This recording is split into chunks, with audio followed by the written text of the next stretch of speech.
வணக்கம். என்னோட சேனலை சப்ஸ்கிரைபர் பண்ணிக்கோங்க. அதாவது பார்த்தீங்கன்னா, ஜூன் மாதம் 20ஆம் தேதி கார்த்திகை தீபம் சீரியலில் என்ன நடக்குது அப்படின்னு சொல்லிட்டு பார்க்கலாம் வாங்க. அங்கே பார்த்தீங்கன்னா, கும்பாபிஷேகம் விமர்சையாக நடக்கிறதுக்கு எல்லா ஏற்பாடும் பண்ணிகிட்ருக்குறாங்க. அங்கே சாமுண்டீஸ்வரியோட மொத்த ஃபேமிலி அங்கே வந்திருக்கிறாங்க. அப்போ பார்த்தீங்க அப்படின்னா, அந்த விருமா என்ன பண்ணுறான், போலீஸ் உதவியோட எப்படியாவது அந்த அன்னதானம் வந்து சிறப்பாக போடுறதுக்கு ஏற்பாடு பண்ணியிருப்பாங்க கார்த்தியோட பாட்டி. அதில் வந்து விஷத்தை கலந்துடலாம் அப்படின்னு சொல்லிட்டு போய் கலப்பாங்க. அவங்க 2 பேரும் பிளான் பண்ணுவாங்க. அதுக்கப்புறமா வந்து விஷத்தையும் அதில் கலந்துருவாங்க. கலந்ததுக்கப்புறம் பார்த்தீங்கன்னா, எல்லாருமே சாப்பிட்றதுக்கு உக்காந்துருவாங்க. உட்கார்றப்ப பார்த்தீங்க அப்படின்னா, எல்லாருமே சந்தோஷமாக உட்காந்து சாப்பிட்டுட்டு இருக்கிறப்ப அங்கேருந்து வேகமாக ஒருத்தவங்க ஒடியாருவாங்க. அது யார் அப்படின்னு பார்த்தீங்கன்னா, அந்த ஊர்க்காரர் தான் ஒடியாருவார். ஒடியாந்த உடனே, என்னாச்சு, ஏப்பா இப்படி பதறி அடிச்சுட்டு ஒடியாடுறேன்னா, ஐயோ அது யாருமே சாப்பிடாதீங்க, அதில் விஷம் கலந்துருக்குதும்பறாங்க. உடனே கார்த்தி இருந்துக்கிட்டு, பாட்டி அதெல்லாம் ஒன்றும் இல்லை, நீங்கள் உட்காந்து சாப்பிடுங்க. நானே சரிப்பா, நீங்கள் ஏன் பயப்படுறீங்க, நாங்கள் முதல்ல சாப்பிட்றோம் அப்படின்னு அவங்களோட ஒட்டுமொத்த குடும்பமும் உட்காந்து சாப்பிட்றாங்க. சாப்பிட்ட உடனே பார்த்தீங்களா, சாப்பிட்டு நல்லா இருக்கிறாங்க, எந்த பிரச்சனையும் இல்லை. அங்கே பார்த்தீங்கன்னா, விரும்பாமல் அந்த போலீஸும், என்னது நம்ம விஷத்தை கலந்தோம் ஆனால் வந்து எதுவுமே ஆகலையே, இது என்னது பெரிய வம்பா இருக்குது, எதுவுமே ஆகாமல் இவங்க பாட்டில் அசால்ட்டாக இருக்கிறாங்களே, எல்லாருமே உயிரோடு இருக்கிறாங்கங்கிறாங்க. உடனே பார்த்தீங்கன்னா பாட்டி சொல்கிறாங்க,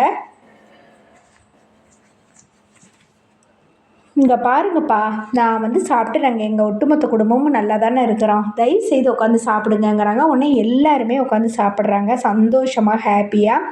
அப்போ வந்து விரும்ப அந்த பக்கமாக அந்த போலீஸ் 2 பேரும் வந்துட்டு ஓரமாக நின்று 2 பேரும் பேசிகிட்டு இருக்கிறாங்க. ஆமாம், நம்ம சாம்பாரில் விஷத்தை கலந்துமே, அந்த பையன் கலந்தானே இல்லையா, டே இங்கே வாடா அப்படின்னு சொல்லி கூப்பிட்றாங்க. ஏண்டா சாப்பாட்டில் விஷத்தை கலந்தியே இல்லையாடா அப்படிங்கிறாங்க. ஐயோ நீங்கள் சொன்ன மாதிரியே கலந்துட்டங்க அப்படிங்கிறாங்க. அப்போ சாப்பாட்டில் விஷத்தை கலந்ததுக்கப்புறம் எப்படி இப்படி ஆயிருக்கும் அப்படிங்கிறாங்க. என்ன எப்படி எல்லோரும் உயிரோடு இருக்கிறாங்க அப்படிங்கிறாங்க. உடனே கார்த்திகை வந்துட்டு, ஏன் உயிரோடு இருக்கிறாங்கங்கிறத நான் சொல்லவா அப்படிங்கிறாரு.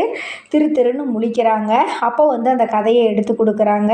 அதாவது வந்து இந்த விரும்பவங்களாம் வந்து விஷத்தை கலக்கிறத பற்றி பேசிகிட்டு இருக்கிறத ரேவதி காதில் வாங்கிடுவாங்க. ஐயோ இந்த அளவுக்கு போயிட்டாங்களா, விஷத்தையே கலக்கிற அளவுக்கு போயிட்டாங்களா, இது நம்ம உடனே ராஜா கிட்ட சொல்லணும் அப்படின்னு சொல்லிட்டு வேகமாக ஒடியாந்து ராஜா ராஜா அப்படின்ட்டு ஒடியாறாங்க. என்ன ரேவதி என்னாச்சு அப்படிங்கிறாங்க. அது எல்லா விஷயத்தையும் சொல்கிறாங்க. இந்த மாதிரி சாம்பாரில் விஷத்தை கலக்கிற மாதிரி பேசிக்கிறாங்கன்னு, சரி நான் பார்த்துக்கிறேன் நீ போ அப்படின்னு சொல்லிட்டு உள்ளே வராங்க. தொலைவி பார்க்குறாங்க. அந்த விஷத்தை அங்கே தான் வச்சுருக்கிறேன்னு சொல்லி சொல்கிறதுனால எல்லா பக்கமும் தொலைவி பார்த்தா ஒரு இதுக்குள்ளே ஒரு பாத்திரத்துக்குள்ளே இருக்குது. அந்த விஷப்பாட்டில் எடுத்துக்கொண்டு வச்சுட்டு நல்லெண்ணெய் பாட்டில் கொண்டாந்து அந்த இடத்துல வச்சிட்றாங்க. கார்த்தி வச்சுட்டு போய் இது பண்ணிக்கிறாங்க. அந்த விஷத்தை கலக்கிற அந்த ரவுடி அங்கேருந்து உள்ளே வராரு. எல்லா பக்கமும் தொலைவி பார்த்துட்டு, தபேர் அவர் சொன்னது இங்கே தான் இருக்குது அப்படின்னு சொல்லிட்டு எடுத்து சாம்பாரில் ஊற்றிட்டு போயிடுறாரு. அதான், ஆனால் அது வந்து நல்லெண்ணெய் கலந்ததுனால எந்த பயமும் இல்லை, இதுதான் நடந்தது. அதனால் எல்லாருமே நல்லா உயிரோடு இருக்கிறாங்க. அப்போ வந்து கார்த்தி சொல்கிறாரு, நீங்கள் உங்களோட திட்டம் எதுவுமே பலிக்காது, இந்த கும்பாபிஷேகம் நல்ல முறையில் முடிகிற வரைக்கும் என்ன நடக்கிற கெட்டது நடக்க நான் விட மாட்டேன், நான் வந்து பிரச்சனை பண்ணேன்னா பெருசாயிரும், ஜாக்கிரதையாக இருந்துக்குங்க, போனால் போகுதுன்னு விட்டுட்டு போகிறேன் அப்படின்னு சொல்லிட்டு போயிடுறாங்க. அதுக்கப்புறமா பாட்டியும் ரேவதி அப்படியே நடந்து வந்துட்டுருக்குறாங்க. உடனே வந்துட்டு பேசிட்டு சந்தோஷமாக வந்துட்டுருக்குறாங்க. அப்படியே கடைவீதியெல்லாம் சுற்றி பார்த்துட்டு வரலான்னு 2 பேர் வந்துட்டுருக்கிறப்ப அங்கே வந்து ஒரு குறி சொல்கிற அம்மா உட்காந்துருக்குறாங்க. என்னம்மா நல்லா இருக்கியாங்கிறாங்க. நல்லா இருக்கிறம்மா அப்படிங்கிறாங்க. என்னம்மா குறி சொல்கிற தொழிலெல்லாம் எப்படி போகுதுங்கிறாங்க. எங்கம்மா இப்போலாம் கம்ப்யூட்டர் அது இதுன்னு அதை தான் பார்த்துட்ருக்குறாங்க, யாருமா குறி கேட்குறாங்க அப்படிங்கிறாங்க. சரி எங்கள் ரேவதிக்கு சொல்லுன்னு உட்காந்தோடனே, உன்னை கட்டிக்கிட்டவன் பெரிய ராஜகுமாரங்கிறாங்க, ஆனால் இது மட்டும்தான் கொஞ்சம் இதாக இருக்குது அப்படி இப்படிங்கிறாங்க ரேவதி. இல்லைம்மா, உண்மையாலுமே எங்கள் குடும்பத்தை காப்பாற்ற வந்த குலசாமி, அவர் ரொம்ப நல்லவன் அப்படி இப்படின்னு, நீ லேட்டாக தான் அவனோட நல்ல கேரக்டரை பற்றி புரிஞ்சிருப்ப அப்படி இப்படின்னு சொல்கிறாங்க.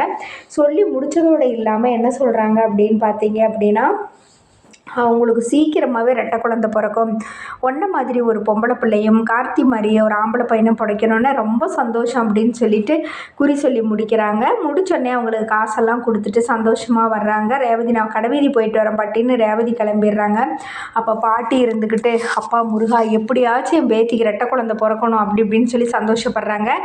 ரேவதி பார்த்திங்கன்னா அந்த பக்கம் ஒரு கடை இருக்குது. அந்த கடைக்கிட்ட வந்து பார்த்திங்கன்னா உட்காந்துட்டு அங்கே வந்து நிறைய பொருள்லாம் வந்து இந்த ரிங்கெல்லாம் எடுத்து போட்டு அந்த பொருளை இலவசமாக எடுத்துக்கலாங்கிறாங்க. ரிங்கு எவ்வளவுங்கன்னு சொல்லி போய் கேட்குறாங்க. 50 ரூபா அப்படின்னு சொல்கிறாங்க.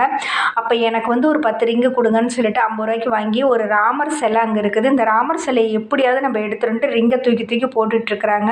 10 ரிங்கு இருக்குது. ஒரு 4-5 ரிங்கை போட்டுட்டு உழுகவே இல்லை. ஐயோ என்ன இப்படியாச்சு அப்படிங்கிறாங்க. அங்கே பார்த்தீங்கன்னா அவங்களோட அக்கா வீட்டுக்காரரும் இவங்களும் மயில் வாகனமும் அவங்க கார்த்தி 2 பேரும் வர்றாங்க. வந்தோடனே என்ன பண்ணுற ரேவதிங்கிறாங்க. அந்த ராமர் சிலை எனக்கு ரொம்ப பிடிச்சிருக்குமாம்மா, நான் இப்போ ரிங் போட்டால் இது ஆகலைங்கிறாங்க. உடனே கார்த்தியை நீ இறங்கு சகலை இறங்கு அப்படிங்கிறாங்க. இல்லைப்பா நீங்கள் வேற கம்முன்னு இருங்கிறாங்க. இல்லை நீ ரேவதி ஆசையை நிறைவேற்றி வை, வாங்கி கொடு அப்படிங்கிறாங்க. உடனே பார்த்தீங்கன்னா கார்த்தி வந்து அந்த ரிங்கை 4 ரிங்கை போடுறாரு. உழுகவே இல்லை. உடனே கடைசியாக ஒரே ஒரு ரிங் இருக்குது. முருகா முருகா முருகா முருகா எப்படியாச்சும் உளுந்துடணும் அப்படிங்கிறாங்க ரேவதி. அப்போ வந்து அந்த ரிங்கு வந்து உளுந்துருது. உடனே சந்தோஷத்தில் கார்த்தி அப்படியே கட்டி பிடிச்சிக்கிறாங்க ரேவதி. அடடா என்ன கண்கொள்ளா காட்சி அப்படிங்கிறாரு அவர் சகலை.